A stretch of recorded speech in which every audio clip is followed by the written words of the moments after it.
じゃあ、これから海外に行く際にはワクチンを接種しなければいけないのかどうか、しっかり整備していきたいと政府は話しているということです。ここでですね、私一つ気づいたことがあるんですよ。こんにちは。人生に楽しい旅を、住明です。今日は海外旅行にスマートフォンを使うようになるという話をさせていただきます。ワクチンの開発が進み、海外旅行に対して様々な機関が動きを始めていますね。海外でビジネスをしている方、海外に友人がいる方、海外旅行、海外に用事がある方もたくさんいらっしゃると思います。この配信では最新情報をゲットしてお伝えしていくので、2021年のプランニングの参考にしてみてください。今日お伝えすることはこの3つです。まず1つ目、2021年海外渡航にスマートフォンが必要になる。これはまだ確定ではないんですが、その可能性は高いと思います。そして2つ目、トラベルバブルについてお話しします。トラベルバブルとは国同士で旅行者が行き来することができるようにする契約のことです。そして3つ目、コロナワクチンの最新情報をお伝えします。2021年を迎えるにあたって大切な情報が詰まっていると思いますので、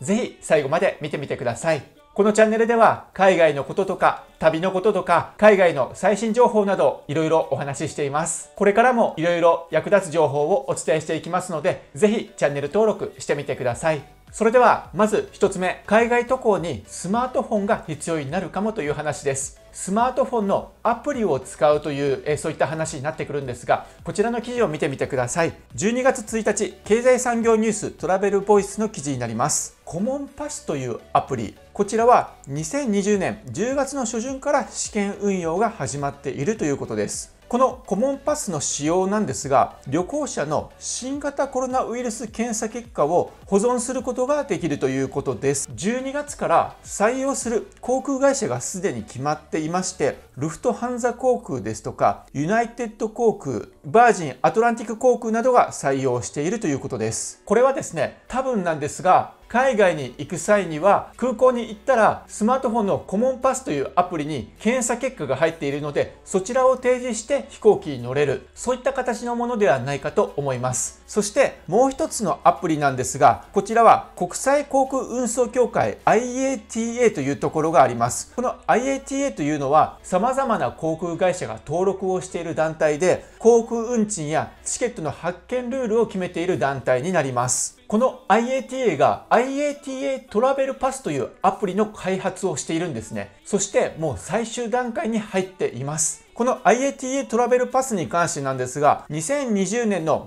末までに運用試験を実施するということで、2021年第1四半期1月から3月での使用開始を目指しているということです。こちらにも書いてありますが、IATA としては世界各地で進むトラベルバブルのニーズに応えるために、今後数ヶ月以内にこのシステムを投入する考えだということです。今出てきたトラベルバブルという言葉があるんですが、こちらもうご存知の方もいらっしゃると思うんですが、トラベルバブルというのは安全圏の泡、そこの中に両国がいるという考え。例えば日本と他の国がこの泡の中にいる。そしてこの泡の中にいる国同士で旅行ができるようにしていきましょうというような、それがトラベルバブルと呼ばれるものです。一つの例として5月15日なんですが、ヨーロッパではバルト三国のエストニア、ラトビア、リトアニア、こちらが国境を開放して自由に行き来ができるようになりました。これがヨーロッパでの最初のトラベルバブルでした。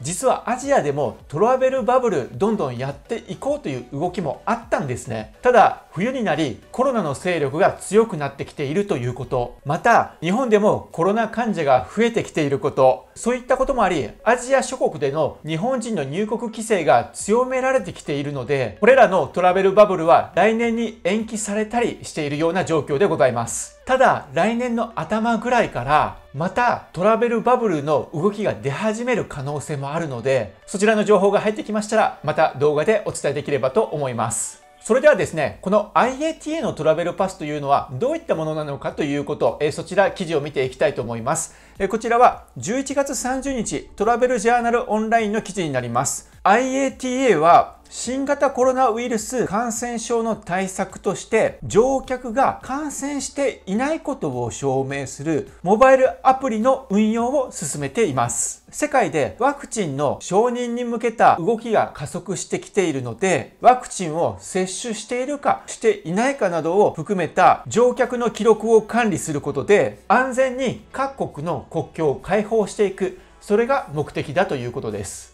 どういうものか IATA のサイトで画像がありましたので、そちらの画像をご覧ください。トラベルパスというのはパスポートの情報に加えて、コロナの予防接種の履歴や検査結果が記録されるということです。政府や航空会社や検査機関は渡航者を一つの ID として管理することができる。そして虚偽申告を防ぐことも可能としているということです。ですので、このトラベルパスはパスポートと紐付けられているので、トラベルパスというアプリに入っている情報自体がパスポートのようなものになって、そこにワクチンを受けたかどうかとか、コロナ検査で陽性であったか陰性であったとか、そういった情報も入っている、そういったものになるということです。そして紙媒体とかだとコロナが陽性だったのにもかかわらず陰性でしたというようなそういった虚偽の書類とかも作れてしまうかもしれないんですが、そういった虚偽の申告もできないようになるということです。そしてモバイル端末の QR コードを提示することで入国できる。スマートフォンのトラベルパスに QR コードがあって、それを提示することで全ての情報を渡すことができるので、それで OK となって入国ができる、そのようなシステムということです。で、これの導入時期なんですが、モバイル端末によって導入時期差はあるものの、Apple では2021年の1月から3月に導入予定。Android 端末でも2021年の4月から導入予定ということでございます。ここで皆さんも気になったと思うんですが、IATA トラベルパスにはワクチンを接種したかどうかというそういった情報も記載されるということなんですね。じゃあこれから海外に行く際にはワクチンを接種しなければいけないのかどうかというところ疑問があると思います。これに関してはまだ各国それぞれが協議している段階で、入国に際してワクチンの接種が必要になるのか、それとも必要にならないのかということはまだ決定してない状況なので、この IATA トラベルパスにはワクチンの項目はあるんですが、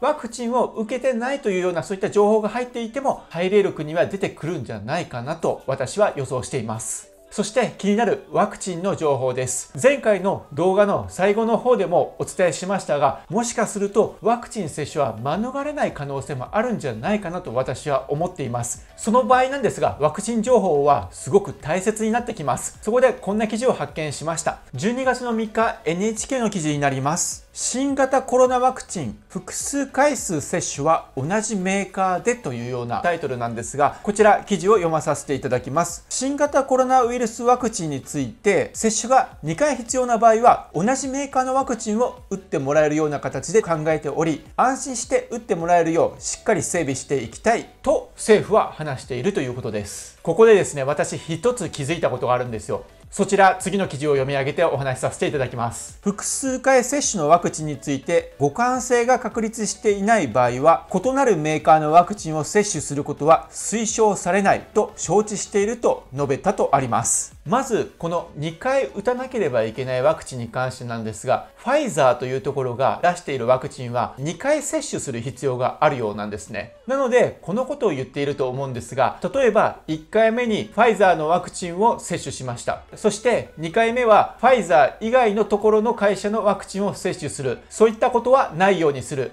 2回打たなければいけないワクチンに関しては2回とも同じメーカーのワクチンを提供するようにするというような話だと思います。ここでなんですが、私が気づいたことは、接種が2回必要な場合は同じメーカーのワクチンを打ってもらえるようにするということは、一つのメーカーだけではなく、いくつかのメーカーのワクチンが日本に入ってくる可能性がある。もしそうなった場合なんですが、もちろんまだ確定ではなく予測の段階なんですが、もしかするとワクチンを我々は選ぶことができるようになるかもしれないということだと思います。例えば、ここの病院ではファイザーのワクチンを扱っている。ここの病院ではアストラゼネカのワクチンを扱っている。その場合、どのワクチンがリスクが少ないのか、その情報を知っておくことはとても大切になってくると思います。政府はワクチン接種によって健康被害が確認された場合は医療費を支給するとしています。私も含めて皆さんにとってもこのワクチンの接種に関しては健康に被害があるかどうか、そういったところはとても大きな問題になるので、そのためにもそれぞれのワクチンの情報を収集し、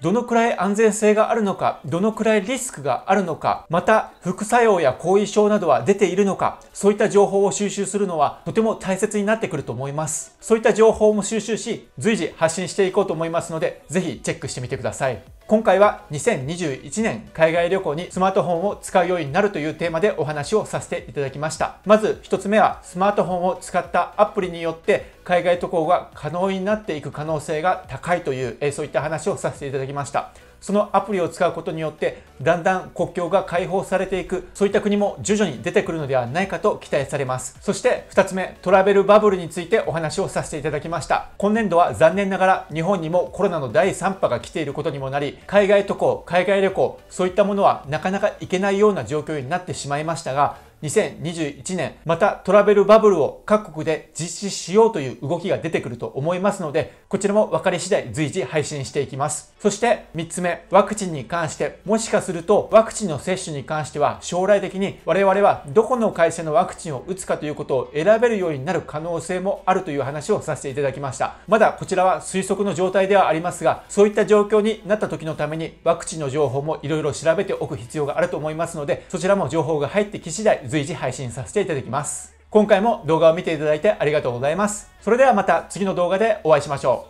う。バイバイ。